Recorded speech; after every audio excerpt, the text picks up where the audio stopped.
4 তারিখে যখন আসিফ মাহমুদ বললেন যে আপনারা ছাড়তে হবে ক্ষমতা, ঢাকায় আসো জনতা, কেন এত জনগণ, এত এরকম লাখো লাখো জনগণ কেন আসলে ঢাকামুখী হলেন, এই জিনিসটা রাজনৈতিক দলগুলোকে বুঝতে হবে। ছাত্রদের বিরুদ্ধে নানা ধরনের ফোড়ন কাটার আগে এই জিনিসটা তাদেরকে বুঝতে হবে। এবং এই রাজনীতি ছাত্ররা আসলে মানে থ্রু আউট দি 70 ইয়ার্স, আপনি আমাদের 70 বছর ইতিহাস যদি দেখেন, বারবার ইতিহাসের বিভিন্ন কাল পর্বে এই রাজনীতিই করেছেন এবং এখনো আপনাদেরকে এই রাজনীতি করতে হবে। আপনাদেরকে যেমন ক্যাম্পাস ভিত্তিক রাজনীতি করতে হবে, আপনাদেরকে বুঝতে হবে যে এই মুহূর্তে জাতীয় রাজনীতি কোনটা এবং সেই জাতীয় রাজনীতিতে আপনি কি ভূমিকা রাখতে পারেন। ছাত্র সমাজের যেটা মানে একটা একাডেমিক পরিবেশ তৈরি করা, ক্যাম্পাসে একাডেমিক চর্চা করা, এগুলোর যেমন দরকার আছে, কিন্তু আমাদের মতো দেশে যেখানে এখনো জনগোষ্ঠীর একটা বৃহত্তর অংশ মুক্তির জন্য টকবক করছে, সেখানে কিন্তু জাতীয় রাজনীতির জন্য যেটা করা দরকার, জাতীয় রাজনীতি যেটা ডিজার্ভ করে, এই প্রশ্নে ছাত্র সমাজ নীরব থাকতে পারে না। কারণ ছাত্র সমাজ যদি নীরব থাকে, আপনারা নিশ্চিত থাকতে পারেন রাজনৈতিক দলগুলো জনগণকে বিট্রে করবে।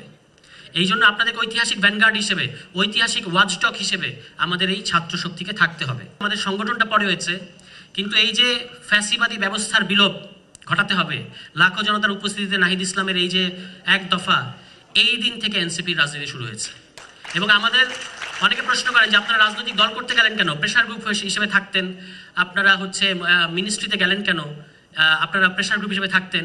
কিন্তু তারা যেটা খেয়াল করেন না যে এর আগেও 90 সালে কিংবা 69-এ বিভিন্ন সমাজ যখন মানে রক্ত দিয়ে তারা যখন ঘরে ফিরে গেছে, তারপরে কিন্তু রাজনৈতিক দলগুলো আবারও জনগণের যে আকাঙ্ক্ষা সেটাকে বিট্রে করেছে। তো সেই কারণে এবার এই ঐতিহাসিক বোঝাপড়াটা থাকার কারণেই কিন্তু এবারকার যারা ছাত্র নেতৃত্ব দিয়েছেন, তারা তাদের 5 আগস্ট ঘটার পরেও তারা নিজেরা ঘরে ফিরে যান নাই, তারা আবারও রাজনৈতিকভাবে সংগঠিত হয়েছেন। নাগরিক পার্টি যে সাইন করে নাই, এই ঐতিহাসিক সার্কাসের অংশ হয় নাই, এটা ইতিহাস নাগরিক পার্টিকে এইভাবেই স্মরণ করবে যে হ্যাঁ, আপোষ করিলে আমরা, এটাই হচ্ছে ইতিহাস। সুতরাং একটি দল স্বাক্ষর করার সুযোগ খুঁজছে, ব্যাপারটা এরকম না। যারা স্বাক্ষর করেছে তারা এখন এটা মোছার চেষ্টা করছে। আপনারা দেখেছেন ইতিমধ্যে একটা দলের পক্ষ থেকে বলা হয়েছে, বিএনপি না, আরো দল আছে না, আপনারা অনেক এতক্ষণ তো স্লোগান দিচ্ছিলেন, তাদের পক্ষ থেকে বলা হয়েছে যে যদি প্রতিশ্রুতি বাস্তবায়ন করা না হয় তাহলে আমরা স্বাক্ষর উঠিয়ে নেব। তা আমরা তাদেরকে প্রশ্ন করতে চাই, কি দিয়ে উঠাবেন? রাবার দিয়ে উঠাবেন? স্বাক্ষর করার আগে কেন আপনারা এটা নিশ্চিত হলেন না? কারণ আপনাদের অনেক তাড়াহুড়া, আমরা বুঝতে পারি। আপনারা মানে এক পা পার্লামেন্টে দিয়ে রেখেছেন এরকম মনে করছেন। শুধুমাত্র রাষ্ট্রের সংস্কার, সংবিধানের সংস্কার করলেই হবে না, রাজনৈতিক দলগুলোরও সংস্কার করতে হবে। এবং এই যে বাংলাদেশের মানুষ এখন সামনে একটা সংস্কারের পরে একটা নির্বাচনের কথা আমরা শুনতে পাচ্ছি, এই নির্বাচনে যেন তাদের ঐতিহাসিক ম্যান্ডেটের প্রতিফলন ঘটাতে পারে, এই জন্য কিন্তু আপনাদেরকে কাজ করতে হবে। সর্বশেষ কথাটা হচ্ছে যে শাপলা প্রতীক নিয়ে আমাদের সাথে যে কাজটা করা হচ্ছে আপনারা দেখতে পাচ্ছেন। ইলেকশন কমিশন আমাদের একটা সাংবিধানিক প্রতিষ্ঠান।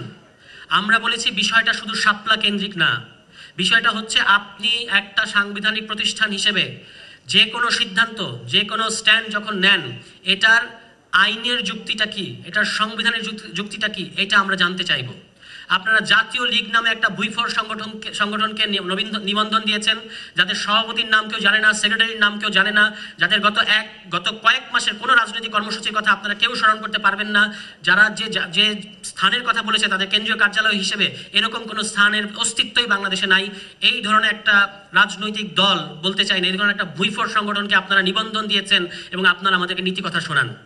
আপনারা এই যে এত বড় একটা দুর্নীতি করেছেন, এখানে হয় আওয়ামী লীগের সাথে আপনারা আতাত করেছেন, অথবা আপনারা বড় ধরনের কোনো দুর্নীতি করেছেন। যেটাই করেন, বাংলাদেশের মানুষের ঐতিহাসিক কাঠগড়ায় এই ইলেকশন কমিশনকে দাঁড়াতে হবে যে আপনারা কিভাবে এরকম একটা ভুইফর সংগঠনকে নিবন্ধন দিলেন। অন্যদিকে জাতীয় নাগরিক পার্টির মতো এই সময়ের গ্লোরি, এই পার্টিকে আপনারা একটা প্রতীক নিয়ে ভোগাচ্ছেন।